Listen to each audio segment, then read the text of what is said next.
కలుగును గాక.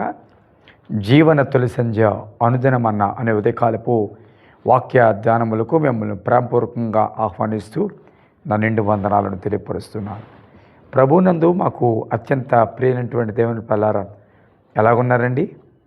నేను దినమంతా ఎలా గడిచింది? కుటుంబంలో అందరూ క్షేమకరంగా ఉన్నారు కదూ? నిన్న ఆదివారం కుటుంబం అంతా మందిరానికి వెళ్ళారని, కుటుంబ సమేతముగా ఆరాధనలో పాలు పొంది ప్రభువుని స్తుతించారని నేను నమ్ముతూ ఉన్నాను. దేవుని బిడ్డలారా, క్రైస్తవ ఆధ్యాత్మిక ప్రయాణంలో దేవుని ఎదుర్కోవడం, దేవుడితో సమయాన్ని గడపడం అది అత్యంత విలువైనదిగా ఎంచవలసిన వారమై ఉన్నాం. ఒక మాట ఉంది బైబిల్ గ్రంథంలో, నా ముఖ్య సంతోషముల కంటే యెరూషలేమును నేను హెచ్చుగా ఎంచని ఎడల నా నాలుక నా అంగిట అంటుకును గాక అని అన్నాను. దేవుని పెట్టారా?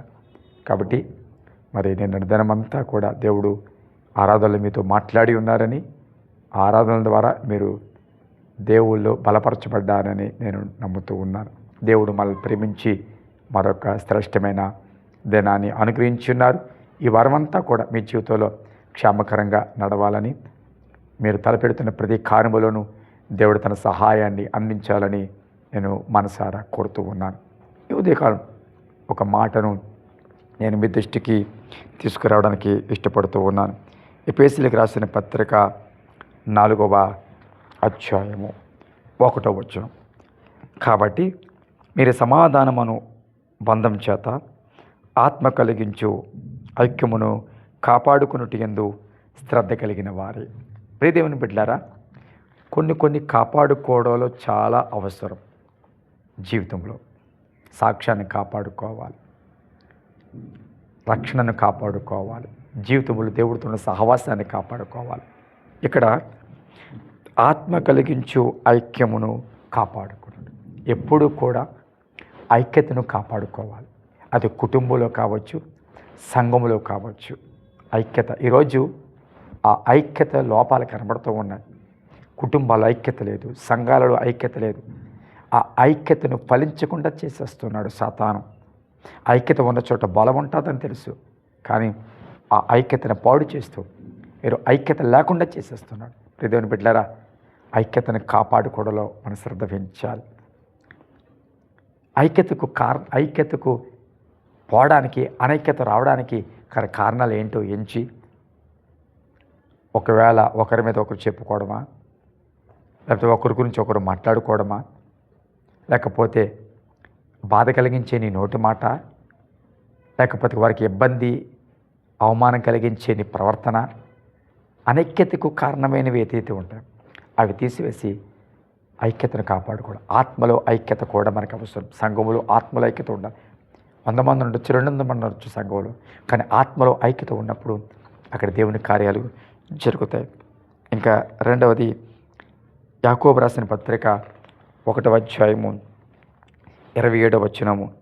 తండ్రి అయిన దేవుని ఎదుట పవిత్రమును నిష్కళంకము అనే భక్తి ఏదనగా, దిక్కులేని పిల్లలను విధవరాండ్రను వారి ఇబ్బందులో పరామర్శించుటయు ఇహలోక మాలిన్యము తనకంటకుండా తను తాను కాపాడుకున్నట్టే.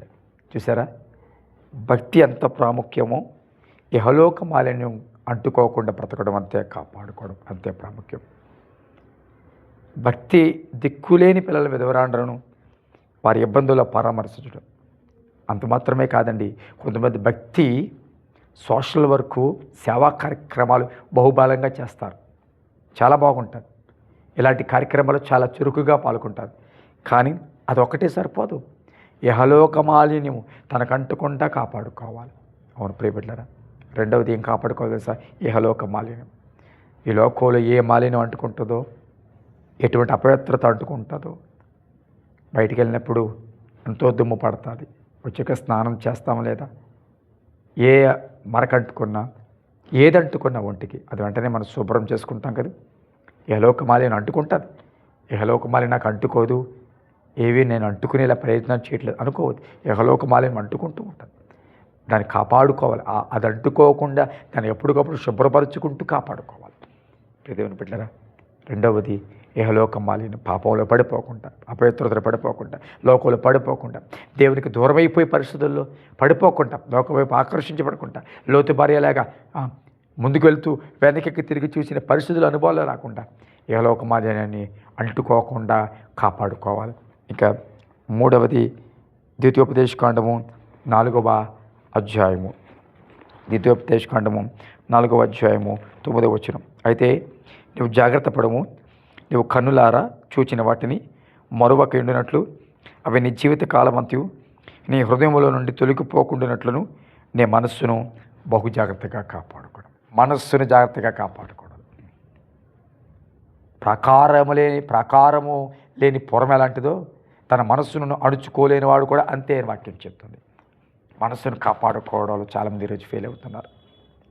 మనసులో రకరకాల తలంపులు, చెడు ఆలోచనలు, పాపపు కోరికలు, లోక సంబంధంగా తిరగడం, లోక సంబంధమైన వాటిని ఆశించడం, లోక సంబంధమైన వాటిపై వెళ్ళడం, మనస్సును కాపాడుకోవడంలో ఈరోజు ఫెయిల్ అయిపోతున్నాం. శరీరాన్ని కాపాడుకోవడంలో కొంతవరకు ఒకవేళ సక్సెస్ చెందుతున్నామేమో, కానీ మనసును కాపాడుకోవడంలో ఫెయిల్ అయిపోతున్నాం. ఎందుకంటే ఈ మనస్సుకు కళ్ళు వేయలేకపోతున్నాం. ఈ మనస్సు పాపాన్ని కోరుకుంటుంది, పాపం వైపు ఆకర్షిస్తుంది, పాపం వైపు పరిగెత్తుతుంది. కాబట్టి మనస్సును కాపాడుకోవాలి, అది చాలా ఇంపార్టెంట్. శరీరాన్ని కాపాడుకోవడం ప్రజలకు భయపడి కొంత కాపాడుకుంటావు, కానీ మనస్సును నువ్వు కాపాడుకుంటున్నావో లేదని నీకు తెలియాలి, దేవుడు తెలియాలి. శరీరాన్ని కాపాడుకుంటున్నావు అని ప్రపంచానికి మంచి సాక్షి మనం ఇవ్వగలవేమో, కానీ మనసును కాపాడుకోవడంలో విఫలమైతే మాత్రం దేవుడి ముందు మంచి సాక్ష్యంగా నిలబడలేం. కాబట్టి వాక్యం అంటే ప్రియబిడ్డరా, మొదటగా ఐక్యతను కాపాడుకోవాలి, ఆత్మ కలిగించే ఐక్యత. రెండవది ఇహలోక మాలిన్యము మనకు అంటుకోకుండా మనం కాపాడుకోవాలి. మూడవది మనస్సును కాపాడుకోవాలి. ఏదైతే వాక్యం పెట్టినామో దాన్ని జాగ్రత్తగా గమనించడంలో, దాన్ని జాగ్రత్తగా అనుసరించడంలో, అవి జీవితకాలంలో మర్చిపోకుండా వాటిని హృదయంలో ఉంచుకునేటట్లుగా, అవి మన మనసులో వాక్యం నిలబడేటట్లుగా, దేవుని భయం మనలో నిలబడేటట్లుగా, దేవుని పట్ల ఆసక్తి నిలబడేటట్లుగా, దాని నుంచి కుడివి కానీ ఎడమ కానీ తొట్టలకుండా ప్రభు వైపు చూస్తూ ఓపికతో ఈ పరుగు పందులు పరిగెత్తడానికి మన మనస్సును కాపాడుకోవాలి. కాబట్టి దేవుని సన్నిధిలో ఆత్మలో ఐక్యత కాపాడుకోవాలి, ఇహలోక మాలిన్యం అంటుకోకుండా కాపాడుకోవాలి. మూడవది మనస్సును కాపాడుకోవాలి. ప్రార్థన చేద్దాం. పరిశుద్ధుడైన తండ్రి, నీ పరిశుద్ధ నామానికి స్తుతులు స్తోత్రములు చెల్లిస్తున్నాం. గడిచిన వారమంతా మీరు కాపాడి భద్రపరిచి క్షేమాన్నిచ్చి మరొక శ్రేష్టమైన వారాన్ని మీరు మాకు అనుగ్రహించినందుకు స్తోత్రాలు.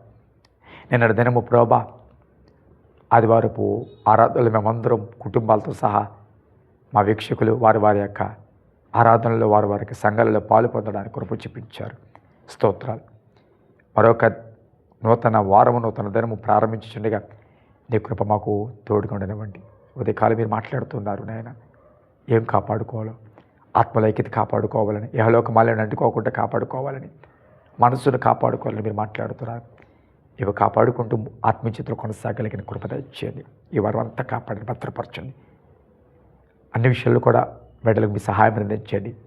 బలహీనలను బలపరచండి, అనారోగ్యంగా స్వస్థపరచండి. గర్భిణీ స్త్రీలు జ్ఞాపకం చేసుకోండి. గర్భాల కొరకు ఎదురు చూస్తున్నాం జ్ఞాపకం చేసుకోండి. ఉద్యోగాల కొరకు ఎదురు చూస్తున్నాం జ్ఞాపకం చేసుకోండి. నాయన స్తోత్రాలు. అయ్యా, ఇతర దేశాలను వారు జ్ఞాపకం చేసుకోండి. ప్రభావ గృహాలలో ఐక్యత లేని వారు జ్ఞాపకం చేసుకోండి. సమాధానం లేని వారు జ్ఞాపకం చేసుకోండి. జైల్లో ఉన్నవారు జ్ఞాపకం చేసుకోండి. హాస్పిటల్లో ఉన్నవారు జ్ఞాపకం చేసుకోండి. ఎవరెవరు ఏ పనులు తలపెడుతున్నారు, ఎవరెవరు దేని కొరకు ఎదురు చూస్తున్నారు, నిశ్చిత ప్రకారం ప్రభావ వారికి సహాయం అందించండి నాయన. ప్రభావ అన్ని విధాలు ఈరోజు వారి దినచర్యలు మీరు తోడుగుండి నడిపించమని, సమస్తమును సమకూడి వారికి మేలు కొరకే జరిగించమని యేసు నామమున చిన్నం తండ్రి, ఆమేన్. Thank you.